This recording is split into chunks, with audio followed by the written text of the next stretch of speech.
안녕하세요. 저는 대한민국의 평범한 50대 가장입니다. 원래 유튜브는 잘 안 보는데 이 채널은 아내가 워낙 즐겨봐서 어느새 저도 애청자가 됐네요. 요즘은 출퇴근길에 차에서 라디오 삼아 잘 듣고 있습니다. 파란만장한 삶을 살아오신 분들이 참 많더라고요. 온갖 고난과 역경을 어찌나 잘 헤쳐나가시는지 다들 존경스럽습니다. 또 어찌 보면 부끄러울 수도 있는 과거까지 솔직하게 털어놓으시는 모습들이 참 대단한 것 같아요.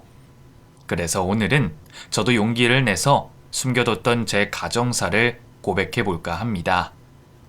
가족 얘기는 어디 가서 말하면 제 얼굴에 침 뱉기라고 생각해서 그동안 입을 꾹 닫고 살았는데요. 사실 저는 불륜으로 태어난 자식입니다. 아버지는 가정이 따로 있으면서도 처녀인 제 어머니와 바람을 피웠고요. 뒤늦게 이 사실을 알게 된 어머니는 고민하다 저를 낳으셨죠. 뱃속에 들어선 생명을 차마 자기 손으론 죽일 수가 없었다고 하더군요. 아버지도 마냥 책임감이 없는 분은 아니었어요. 어머니에게 다달이 어느 정도의 양육비를 보내주셨고요. 한 달에 한두 번 정도는 저와 어머니를 보러 내려오곤 하셨죠. 어릴 땐 이런 속사정을 몰랐어요. 그저 아버지가 일이 바빠서 따로 사는 줄 알았죠. 하지만 시골 동네 소문이라는 게 참 무섭더군요. 어디서 말이 어떻게 새어나간 건지 어느 날부턴가 사람들이 저희 모자를 피하기 시작했습니다. 시장에 가서 뭐라도 사려고 하면 남의 가족 파탄낸 사람한테 못 팔아. 아니 안 팔아. 하늘 무서운 줄 알아야지. 하면서 손가락질 당했고요. 어머니를 쉽게 보고 측은덕대는 아저씨들도 생겨났습니다. 그쯤 되니 아무리 어린 저도 눈치를 챌 수밖에 없더군요. 아직도 생생하게 기억이 납니다. 학교에서 친구들이 차마 입에 담지도 못할 말로 저희 어머니를 모욕했을 때 저는 집에 돌아와 어머니 치맛자락을 붙잡고 물어봤죠. 엄마, 애들이 하는 말이 사실이야? 정말 내가 불륜으로 태어난 애야? 아버지한텐 따로 부인하고 자식이 있어? 거짓말이지, 응? 어머니에게 그렇게 대놓고 물어본 건 처음이었어요. 그동안은 모른 척 덮어놓고 있었거든요. 아마 어린 마음에 진실을 확인하는 게 두려웠던 것 같아요. 하얗게 질린 어머니는 제 얼굴을 차마 똑바로 쳐다보지 못하셨죠. 그것만으로도 충분한 대답이 됐죠. 사람들 말이 다 진짜구나. 아버지한테는 나랑 엄마 말고 진짜 부인이랑 자식이 있는 거야. 미안하다 상현아. 엄마가 정말 미안해. 미안하면 왜 그랬어? 왜 나를 낳아서 나까지 쓰레기가 되게 만들어? 차라리 낳지 말지. 그런 말 하지 마. 엄마는 너 없으면 안 돼. 동네 사람들이 뭐라고 하든 신경 쓰지 마. 곧 이사 갈 거니까 조금만 참으렴. 결국 얼마 못 가 저와 어머니는 먼 곳으로 도망치듯 이사를 갔어요. 아버지도 발길을 뚝 끊었죠. 하지만 한 번 불륜녀의 자식이란 꼬리표가 붙으니 어딜 가든 그 꼬리표가 따라다니더군요. 전학간 학교에서도 얼마 안 가 소문이 돌았어요. 가뜩이나 학교에서 적응을 못하고 있던 저는 당연하다는 듯 아이들에게 따돌림을 받았죠. 어머니 욕을 들을 때마다 싸우기도 참 많이 싸웠네요. 남들이 아무리 손가락질해도 나를 낳아주신 하나밖에 없는 어머니잖아요. 다른 건 다 참아도 어머니에 대한 욕만큼은 참을 수가 없더라고요. 그렇다고 애틋하게 사이좋은 모자 관계는 아니었어요. 어머니는 늘 저를 아픈 손가락인 양 대하셨지만 저는 저를 불륜 남녀의 자식으로 태어나게 한 어머니를 용서할 수 없었습니다. 중학교 들어갈 무렵부터는 아예 어머니에게 마음의 문을 닫았던 것 같아요. 어머니는 아버지의 도움 없이 저를 먹여 살리겠다고 쉬는 날도 없이 식당에서 일을 하셨는데요. 퇴근 후에도 자식 눈치를 보느라 제대로 쉬지를 못하셨죠.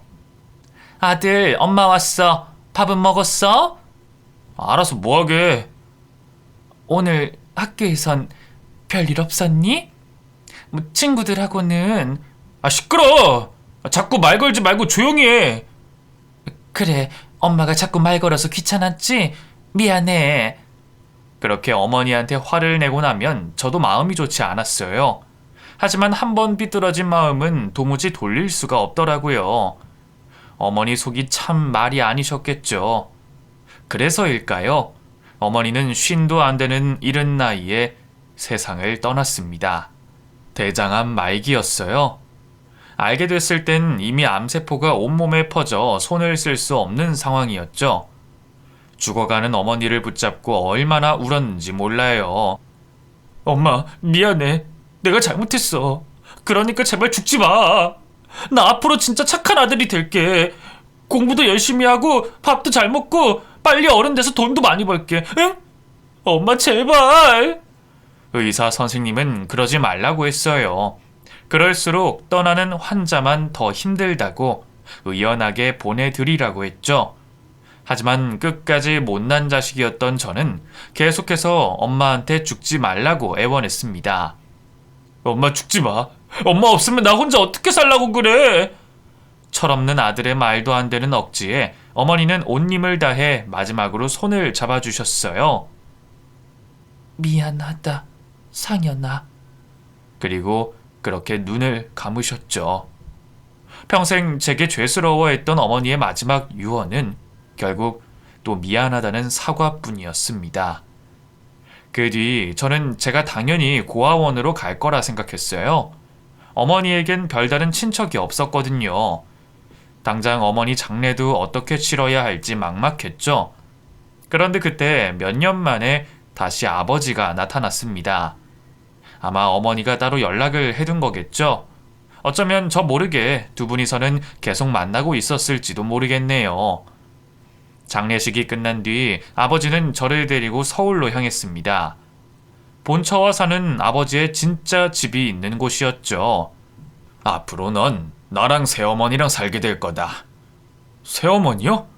그래, 부를 땐 어머니라고 불러야 돼. 참 착한 여자야. 널 호적에 올리는 것도 허락했거든. 가면 형들이랑 여동생도 있으니까 외롭진 않을 거다. 어린 마음에 작은 기대를 품었던 것도 같아요. 저를 따뜻하게 맞이해주는 새어머니와 가끔 싸우기는 해도 사이좋은 형제들, 그리고 늘 곁에 있어주는 아버지까지 나도 정상적인 가족의 일원이 될 수 있을까 하는 희망을 품었죠. 하지만 현실은 동화가 아니었어요. 새어머니는 대놓고 티를 내진 않았지만 저를 몹시 싫어했습니다. 전 학교가 끝나면 바로 집에 와서 새어머니의 일을 도와야 했어요. 청소부터 설거지 그리고 식사 준비까지 어지간한 집안일은 다 제 차지였죠. 작은 형과 여동생도 저를 참 많이 괴롭혔습니다. 특히 작은 형은 걸핏하면 저를 때렸어요. 야, 너 때문에 부모님이 얼마나 싸웠는 줄 알아? 거지 같은 게 왜 우리 집에 기어 들어와서. 꺼져! 당장 꺼지란 말이야! 하지 마세요. 하지 마세요? 이게 어디서 대들어. 너 진짜 내 손에 죽어볼래? 어? 처음엔 저도 지지 않고 맞섰어요. 악착같이 덤벼들어 같이 때리려고 했죠.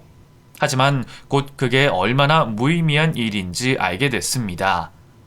어차피 전 덩치도 크고 육상부였던 작은 형을 이길 수 없었어요.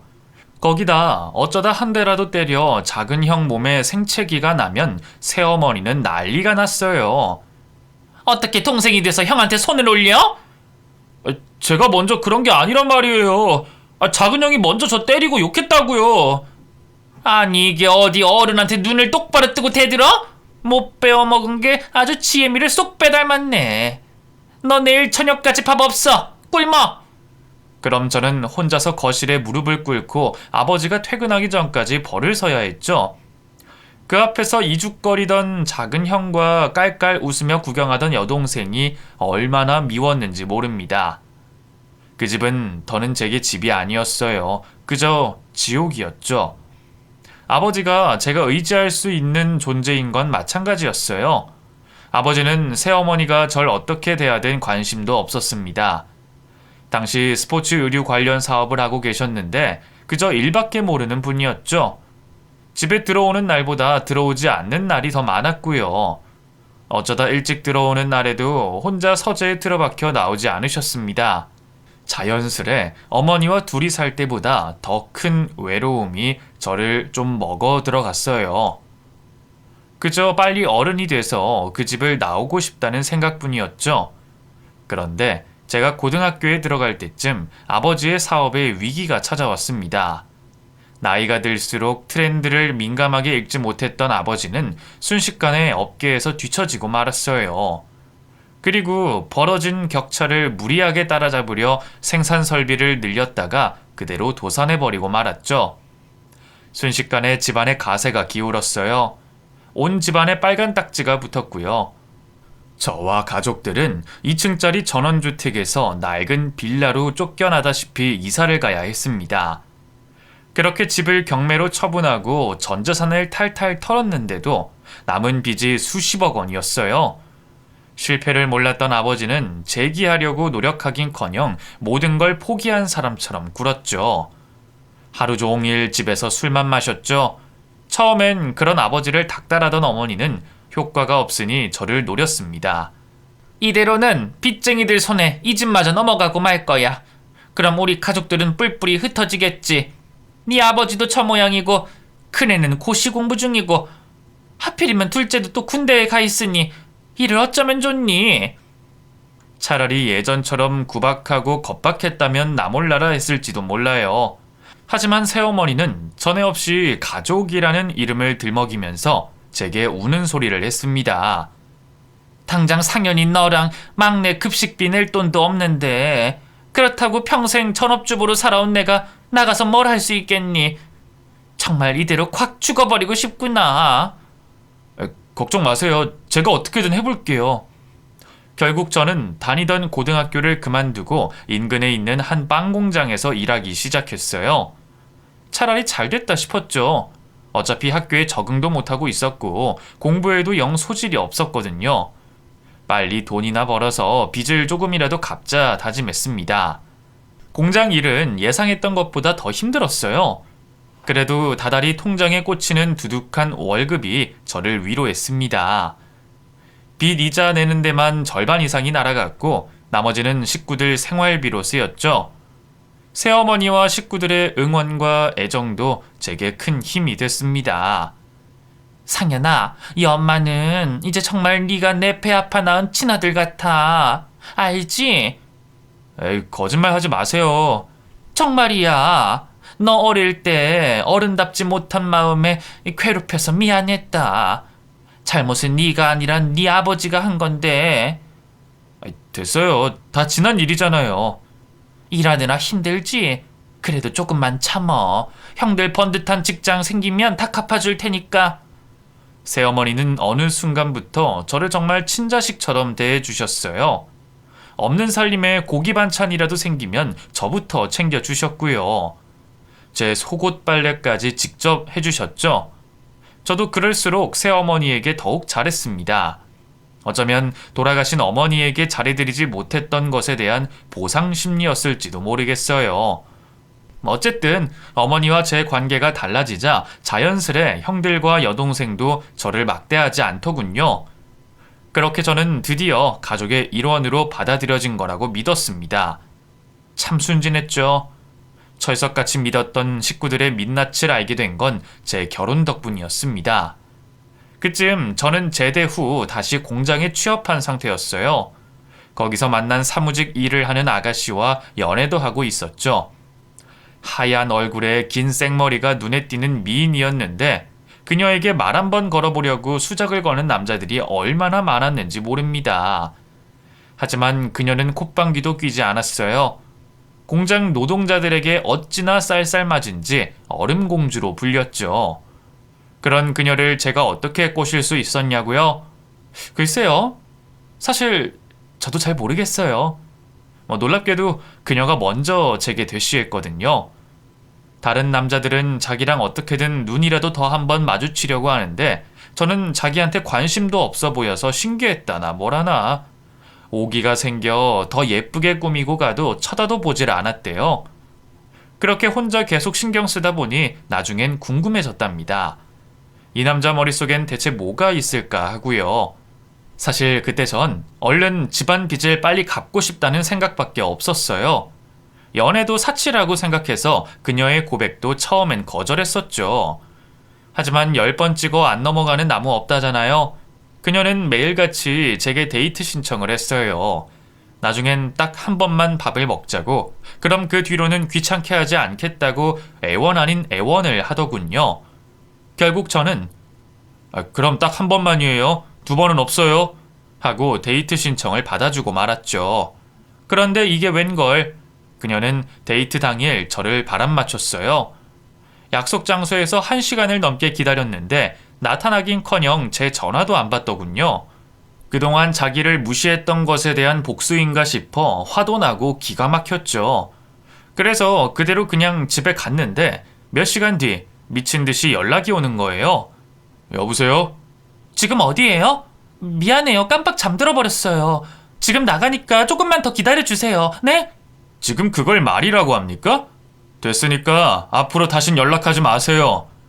전 그렇게 말하고 전화를 끊었어요. 그런데 그녀는 급기야 저희 집 앞까지 찾아왔습니다. 새어머니가 웬 아가씨가 저를 찾아왔다면서 나가보라고 하더군요. 집까지 찾아오다니 선을 넘었다 싶었어요. 저는 씩씩대면서 그녀를 만나러 나갔습니다. 이봐요, 지금 뭐 하자는 겁니까? 바람 맞힐 땐 언제고 이젠 집까지 찾아와요? 우리 집 주소는 어떻게 알았어요? 입사 지원 서류 살짝 봤어요. 미안해요. 근데 꼭 얼굴 보고 사과하고 싶었어요. 상현 씨랑 드디어 데이트한다고 생각하니까 너무 긴장되고 설레서 잠이 안 오는 거예요. 그래서 차라리 옷이나 한 번 더 점검하자 싶었는데 낮에만 해도 예뻐 보였던 옷이 밤에 다시 보니까 너무 이상하잖아요. 결국 이 옷 저 옷 입어보다 밤을 새버렸어요. 그래서 절대 안 자려고 준비 다 하고 현관에서 새벽 첫 차 기다리고 있었는데 그만 깜빡 잠들어 버렸어요. 나 너무 바보 같죠? 그러면서 그녀는 아이처럼 엉엉 울었어요. 그런데 이상하게 그 모습이 너무 사랑스럽고 귀엽더라고요. 뭐 이렇게 바보 같은 여자가 다 있나 싶다가도 또 그만큼 나를 좋아한다니까 이상하기도 하고, 결국 저는 한숨을 쉬면서 겉옷을 챙겨 입고 나왔습니다. 그만 울고 얼른 데이트나 하러 가요. 영화 본다고 했죠? 아이처럼 울 때는 언제고 그녀는 환하게 웃으면서 제 뒤를 따랐어요. 그 뒤로 저희는 자연스레 연인 사이가 됐고요. 2년 정도 교제하다 결혼을 준비했습니다. 사실 제 상황 때문에 결혼을 미루려고 했어요. 아직 집에 빚도 많았고 여전히 저 혼자 돈을 벌고 있었거든요.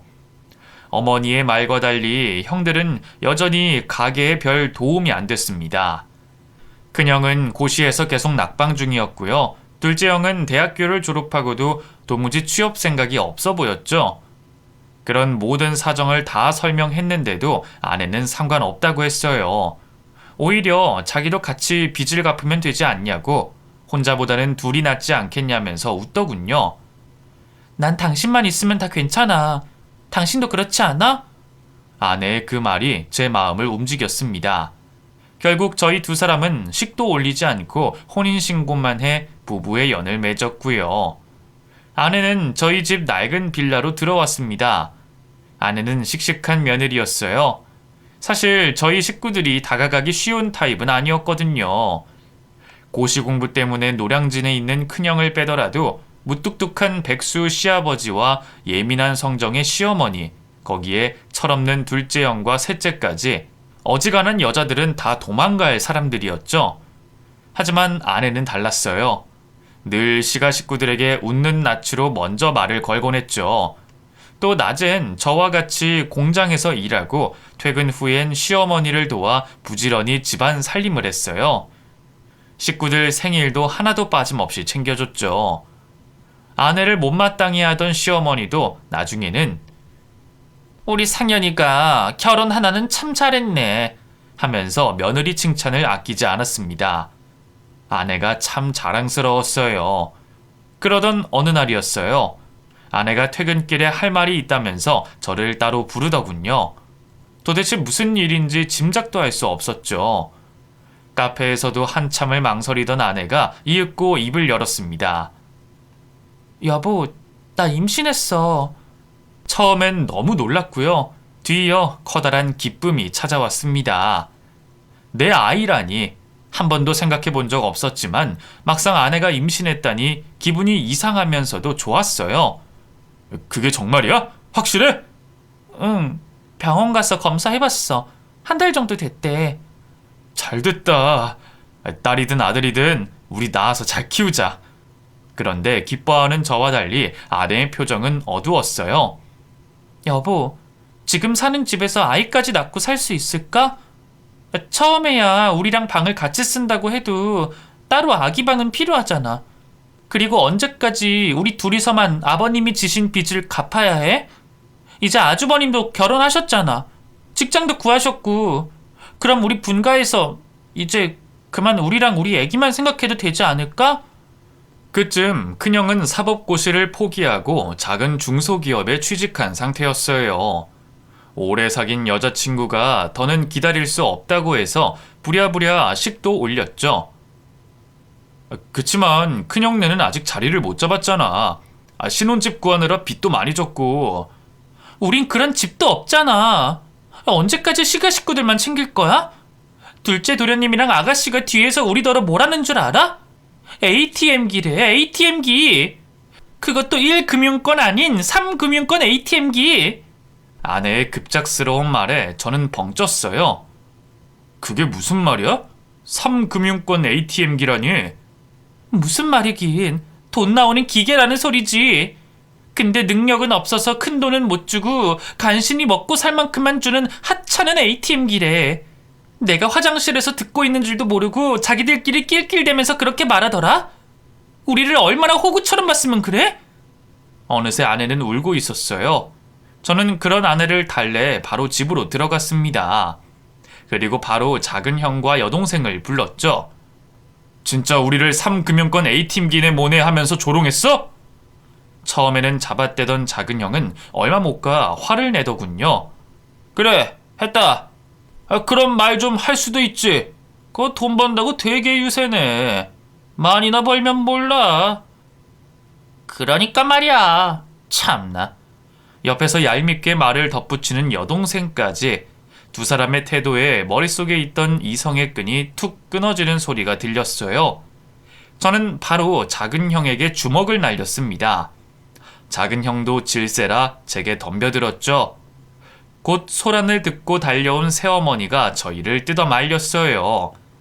아니 이게 대체 무슨 짓들이야? 어머 친철아, 너 얼굴에... 아이고 이를 어쩌면 좋아. 우리 아들 괜찮니?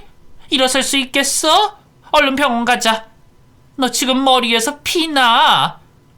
됐어. 이 정도 가지고 뭘 난리야. 저는 돌아보지도 않고 작은 형만 걱정하는 새어머니를 보면서 깨달았습니다. 저는 여전히 새어머니의 아들이 아니라는 걸요. 집에서 이 큰 소란이 일고 있는데도 나와보지 않는 아버지와 자기 아들만 걱정하는 새어머니, 그리고 저와 아내를 ATM기 취급하는 형제들까지 대체 그동안 제가 뭘 위해서 그렇게 열심히 일했나 싶더라고요. 작은 형이 괜찮아 보이자 시어머니는 이성을 찾은 것 같았어요. 그제야 제 눈치를 보면서 괜찮냐고 물어보더군요. 하지만 이미 시어머니의 가짜 모정은 까발려진 뒤였어요. 저는 시어머니에게 아내 임신 사실을 알렸고요. 분가하겠다고 말씀드렸습니다. 집도 구해야 하고 출산 준비도 해야 해서 이제 더는 빚 못 갚을 것 같아요. 생활비도 지금처럼 못 드리고요. 큰형도 이제 취직했으니까 좀 도와달라고 하세요.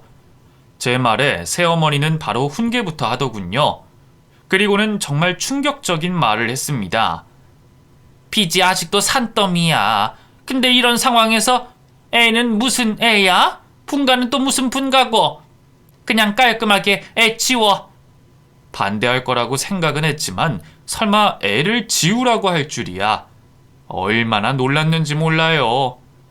아무리 그래도 그렇지 뱃속에 들어선 애를 어떻게 지워요? 태어난 것도 아닌데 못 지울 게 뭐니? 네 큰형 취직한 지 얼마 되지도 않았어. 집 구한다고 무리해서 대출 써가지고 돈도 없을 텐데 거기다 어떻게 손을 벌려? 그럼 저는요 어머니? 저도 한 집안의 가장이에요. 언제까지 여기서 살 수는 없잖아요. 큰형하고 둘째 형이 금방 자리 잡고 빚 같이 갚을 거라더니 왜 이제 와서 딴소리를 하세요? 제 반발에 시어머니는 통곡하다시피 눈물을 쏟아냈어요. 그러면서 제 아내를 욕하기 시작했죠. 아이고, 저 여우 같은 기집애가 내 아들 다 망쳐놨네. 이래서 결혼 안 시키려고 했던 건데. 어머니, 이 사람 앞에서 그런 말씀하시면 어떡해요? 시애미가 며느리한테 쓴소리도 못하니? 너 이리 와봐. 이 망할 깨집애야. 너 대체 우리 아들한테 무슨 바람을 넣은 거야? 너 정말 임신한 거는 맞아? 어? 급기야 새어머니는 제 아내에게 달려들었습니다. 어머니! 지금 뭐 하시는 거예요? 이 사람 애 가졌다고 했잖아요. 이러다 큰일 나요. 이건 놔. 이거 안 놔? 이래서 머리 검은 짐승은 거두는 게 아니라고 했는데 내가 널 어떻게 키웠는데 이제 와서 이렇게 뒤통수를 쳐? 어? 새어머니는 마치 옛날로 돌아간 것 같았어요. 제게도 막말을 쏟아내면서 정신 차리라고 하더군요. 정신은 제가 아니라 어머니가 차리셔야 해요. 아니, 이젠 어머니도 아니죠. 앞으로 다시는 이 집에 발 안 들일 거니까 그렇게 하세요. 전 그대로 아내를 데리고 집 밖을 나왔어요. 그리고 회사 근처 모텔에서 하룻밤을 보냈습니다. 아내에게 참 면목이 없더군요. 미안해 여보. 못난 나 만나서 고생은 고생대로 하고 시가 식구들한테 모욕적인 소리나 듣고. 알면 됐어. 앞으로 잘하면 되지. 알지? 당신 진짜 가족은 나랑 뱃속의 아기인 거. 아내가 자기 배 위로 제 손을 이끌었어요. 아직 아무것도 느껴지진 않았지만 그래도 이상하게 아기의 존재가 느껴지는 것 같더라고요. 울컥 눈물이 났습니다. 아내는 그런 저를 끌어안고 토닥였어요. 그런 사람들은 당신 가족이 될 자격도 없어. 하나를 보면 열을 한다고 평생 당신을 외롭게 했겠지? 이젠 괜찮아. 나랑 우리 애기가 있잖아. 아내의 말에 그동안 뻥 뚫려있던 공허한 가슴이 꽉 채워지는 기분이 들었어요. 그날 밤, 저는 평생 아내와 아이만을 위해서 살겠다고 다짐했습니다. 아내와 저는 모텔에서 며칠 지내면서 집을 알아보기 시작했어요. 모아둔 돈이 아예 없었기 때문에 작은 지하 단칸방을 구할 수밖에 없었지만 그래도 우리만의 보금자리가 생겼다는 사실에 기뻤습니다. 그 뒤로 아내와 저는 더 열심히 일했어요. 회사 사장님도 저희 사정을 아시고 보너스를 주시는 등 응원해 주셨죠. 그리고 그해 겨울 아내는 예쁜 딸을 낳았습니다. 아내는 육아 때문에 당분간 일을 쉬어야 했어요. 수입은 줄었는데 아이에게 들어가는 돈이 어마어마했죠. 고민하던 저는 주말마다 할 수 있는 일이 없을까 알아보기 시작했어요.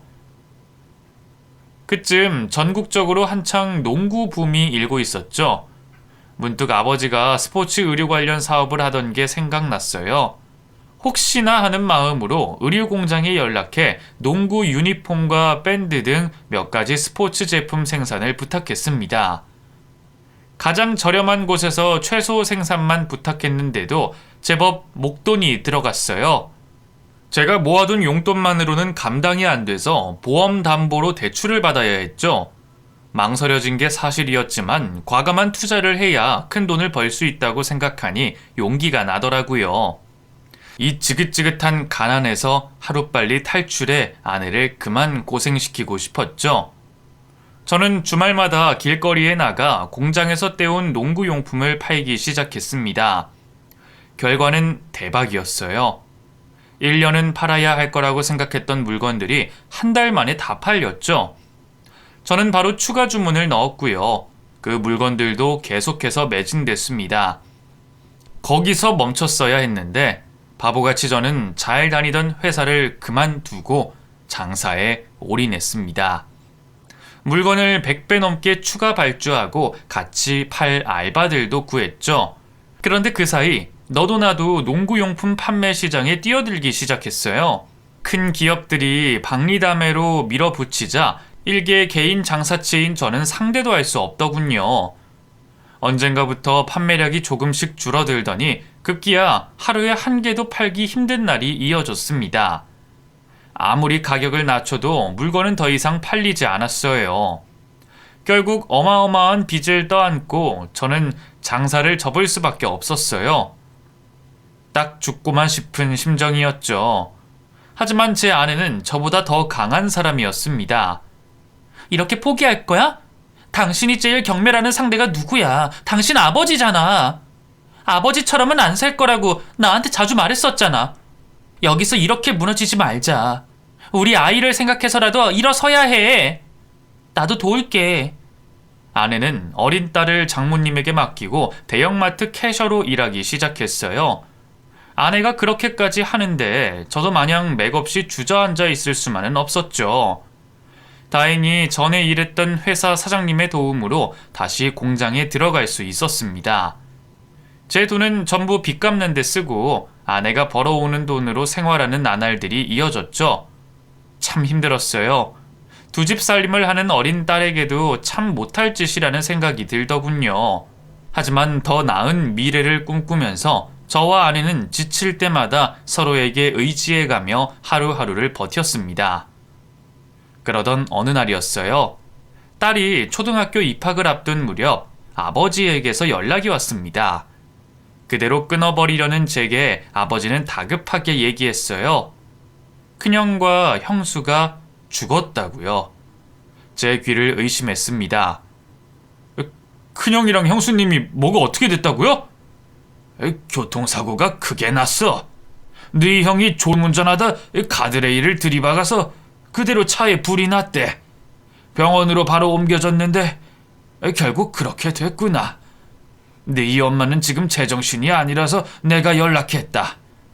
그래도 가족인데 가는 길은 너도 배웅해야지. 아무리 절연한 가족이라 해도 차마 장례식까지 외면하긴 힘들더군요. 저는 아내와 바로 장례식장으로 향했습니다. 도착했을 때 새어머니는 몇 번이나 울다 지쳐 실신한 상태였어요. 아버지 혼자 거의 손님을 받고 있었죠. 그런데 아버지 옆에 웬 낯선 남자아이가 검은 옷을 입고 있더군요. 큰형 내외가 낳은 아들이었어요. 저희 딸보다 한 살이 어렸죠. 저 어린 걸 어쩌면 좋아. 아내는 안타까워 어쩔 줄을 몰라 했어요. 저도 아무것도 모른 채 엄마를 찾는 조카를 보니 억장이 무너지더군요. 어릴 때 어머니를 잃었던 저와 겹쳐 보이기도 했고요. 조카는 아내가 돌보고 저는 아버지를 도와 손님들을 받았어요. 그런데 작은 형과 여동생이 좀 이상하더군요. 일을 도울 생각은 안 하고 둘이서 계속 쏙닥거리기만 하는 거예요. 집에는 없는 게 확실해? 너 이기 집에 대충 찾아본 거 아니야? 아니야. 온 집안을 아주 샅샅이 다 뒤졌다고. 생각해봐. 오빠 같으면 그 귀한 걸 집에 두고 다니겠어? 품에 꽁꽁 싸매고 다니지. 사고 났을 때 불에 탄 게 분명해. 아이씨, 그럼 어떡해? 가만히 듣고 있자니 뭔가 찾는 것 같았어요. 더 캐묻고 싶었지만 그럴 수가 없었죠. 곧 장례식장에서 큰 소란이 일었거든요. 아니, 애를 왜 우리 쪽에서 맡아요 사돈? 우리 집 상황 알면서 그럽니까? 우리 집 사정은 몰라서 그래요? 싸움이 붙은 건 아버지와 돌아가신 형수님의 아버지였어요. 알고 보니 형수님네 친정도 썩 넉넉한 형편이 아니더군요. 어머니는 돌아가시고 연로하신 아버님 혼자 경비 일을 하며 살고 있었어요. 애초에 저는 결혼 반대했습니다. 그쪽같이 빚밖에 없는 집에 시집 보내려고 딸 키운 게 아니라고요. 근데 기어이 고집을 부려 결혼하더니만 결국은 이제 김씨 성가진 놈들은 꼴도 보기 싫습니다. 그건 내 손자라고 해도 마찬가지예요. 바깥사돈 말처럼 우리 집안 빚밖에 없어요. 근데 애를 어떻게 키워요? 그쪽은 그래도 사부인이라도 살아 계시지 않습니까? 아버지와 형수님의 아버지는 둘 다 조카를 떠맡고 싶어 하지 않아 했어요. 새어머니는 좀 다를 거라고 생각했는데 키운다면 본인이 독방 육아를 하게 된다는 걸 알아서일까요? 아무 말도 하지 않더군요. 그쯤 되니 아무리 어린 조카라 해도 눈치를 채더군요. 자기를 더는 지키고 보호해줄 사람이 아무도 없다는 걸요. 엄마 어딨어? 엄마 보고 싶어. 조카는 다시 형수님을 찾으면서 울기 시작했어요. 그 모습이 저와 너무나 겹쳐 보였습니다. 문득 형수님이 막 집에 인사를 왔을 때가 생각나더군요. 그동안 둘이서 집안 빚을 다 갚고 있었냐고 너무 고생한다면서 저희 부부 손을 꼭 잡아줬었죠. 아내도 문득 그때의 기억이 떠올랐나 봐요. 장례를 다 끝마치고 난 뒤 제게 그렇게 말하더군요. 여보, 준수 말이야. 당분간 우리가 맞는 게 어떨까? 생각지도 못한 아내의 제안에 저는 깜짝 놀랐어요. 당신 그게 무슨 뜻인지 알아? 어쩌면 우리가 걔를 평생 책임져야 한다는 소리일 수도 있어. 알아. 근데 이대로는 어머님도 아버님도 애를 정말 나 몰라라 할 것 같아서 그래. 두 분이라면 보육원에 버리고도 남아. 우리도 딸 가진 부모잖아. 엄마 찾으면서 울던 준수 생각하면 마음이 너무 안 좋네. 아내가 먼저 그렇게 말해주니 참 고마웠어요. 저는 바로 부모님께 말씀드리고 조카를 데려왔습니다.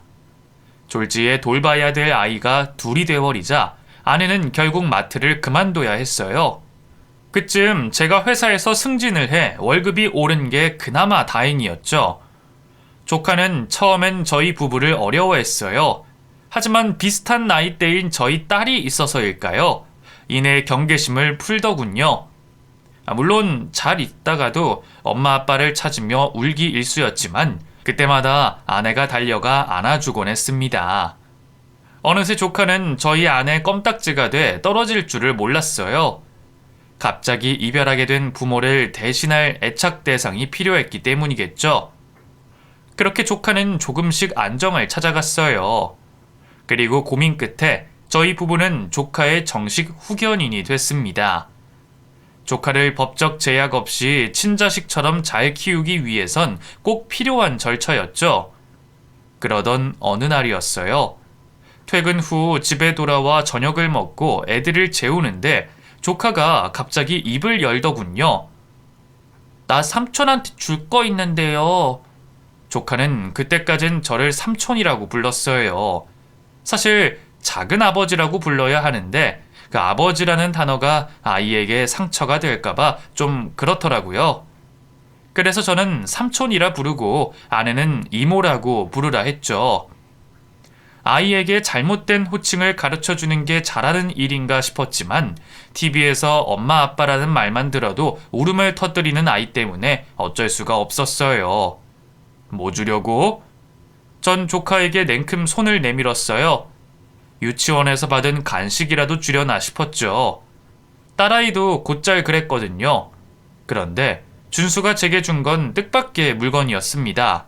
바로 검은 가죽 지갑이었죠. 아무리 봐도 아이의 물건이라고 보기에는 힘들었죠. 이게 뭐야, 준수야? 어디서 났어? 제 말에 조카는 비밀 얘기를 하듯 목소리를 낮추고 소곤거렸어요. 삼촌, 이거 사실 아빠 거예요. 아빠가 가방에 꽁꽁 숨겨놓고 있다가 아빠 달라고 했는데 이제 아빠가 없잖아요. 조카의 말에 가슴이 아팠어요. 그래, 이젠 삼촌이 가지고 있을게. 그 아빠 건 준수 거니까 나중에 필요해지면 언제든 말해. 전 조카를 재우고 별 생각 없이 지갑을 열어봤어요. 신분증이나 현금, 카드같이 지갑에 보통 들어있는 건 아무것도 없더군요. 아마 안 쓰는 지갑인 듯 했어요. 그대로 지갑을 덮으려던 저는 삐죽 튀어나온 흰 종이를 발견했습니다. 꺼내보니 복권이었죠. 거기엔 볼펜으로 1등이라는 글씨가 적혀 있었죠. 그 순간 머리를 뒤통수로 한 대 맞은 것 같은 기분이 들었어요. 전 재빨리 컴퓨터를 켜고 진짜 1등 복권인지 확인해봤어요. 그리고 인터넷에 번호를 조회해본 순간 얼마나 놀랐는지 몰라요. 1등 복권이 맞았습니다. 문득 장례식장에서 알 수 없는 대화를 나누던 작은 형과 여동생이 생각나더군요. 어쩌면 두 사람이 찾고 있던 건 이게 아니었을까 싶더라고요. 그때부터 심장이 미친 듯이 두근대더군요. 아무리 돈에 욕심이 났어도 두 사람이 설마... 아무리 그래도 친형제를... 전 자고 있던 조카를 깨웠어요. 그리고 이 종이에 대해서 캐물었죠. 그러자 조카는 더욱 충격적인 얘기를 했습니다. 복권? 맞아요. 엄마 아빠가 자주 그 복권이란 말을 했어요. 그리고 자꾸만 작은 삼촌이랑 고모가 우리 집에 왔어요. 아빠랑 막 싸웠어요. 작은 삼촌이랑 고모가 집에 와서 아빠랑 싸웠다고? 네. 그날도 집에 왔어요. 아빠랑 엄마 급한 일 있다고 나간다고 했는데도 근데 그날은 싸우려고 온 거 아니었어요. 미안하다면서 주스랑 까까랑 붕붕 장난감 줬어요. 믿고 싶지 않지만 제 무서운 예감이 맞을지도 모른다는 생각이 들었어요. 전 조카를 다시 재우고 아내를 깨웠죠. 그리고 자초지종을 설명했죠. 고민하던 아내는 일단 경찰서로 가보자고 하더군요. 바로 작은 형과 여동생을 찾아가 추궁하는 건 좋은 생각이 아닌 것 같다고요. 제 생각도 마찬가지였습니다. 전 급히 장모님을 불러 아이들을 부탁드렸어요. 그리고 아내와 같이 집을 뛰쳐나가 경찰서로 향했죠. 처음엔 콧방귀를 뀌던 경찰도 1등 복권을 보여주자 얼굴빛이 달라지더군요. 바로 조사해 보겠다면서 여기저기 연락하더니만 급하게 수사를 시작했죠. 그렇게 작은 형과 여동생은 경찰 조사를 받아야만 했어요. 제가 신고했다는 게 알려지자 집에선 난리가 났죠. 특히 시어머니는 거의 저를 죽일 것처럼 몰아붙였어요. 네가 어떻게 감히 내 아들하고 딸을 의심해? 사실은 네가 죽인 거 아니여? 그러고 지금 남은 우리 애들한테 덮어 씌우는 거 아니냐고? 말도 안 되는 소리 그만하세요, 어머니. 제가 왜 그런 짓을 해요? 어머니라는 말 그만해. 난 한 번도 너 내 자식이라 생각한 적 없으니까. 이 짐승만도 못한 놈. 키워준 은혜도 모르고 감히 이런 기막힌 짓을 벌여? 그쯤 되니 저도 더는 참을 수가 없더군요. 말은 똑바로 하세요. 당신이 언제 날 키워줬는데? 당신이 해준 밥, 빨래, 그 어떤 것도 난 공짜로 받은 거 하나도 없어. 고등학교도 그만두고 10년 넘게 뼈 빠지게 일해서 번 돈 다 갖다 바친 거 잊었어요? 아이고, 그놈의 돈 얘기가 왜 또 안 나오나 했다. 누가 보면 우리 집 빚 다 갚아준 줄 알겠어. 코딱지만한 돈 갖다 준 게 전부면서 언제까지 유세 부릴 거야? 그 코딱지만한 돈 없었으면 당신하고 그 잘난 자식들은 진작 길거리에 내앉았어요. 은혜도 모르는 짐승보다 못한 사람은 당신이에요. 그렇게 쏟아붓고 나니 속이 시원하더군요. 한편 작은 형과 여동생은 저를 무고죄로 고소하겠다면서 난리를 쳤어요. 자기들은 결백하다면서요. 두려웠어요. 혹시 어린 조카 말만 듣고 제가 말도 안 되는 짓을 벌인 게 아닌가 하고요.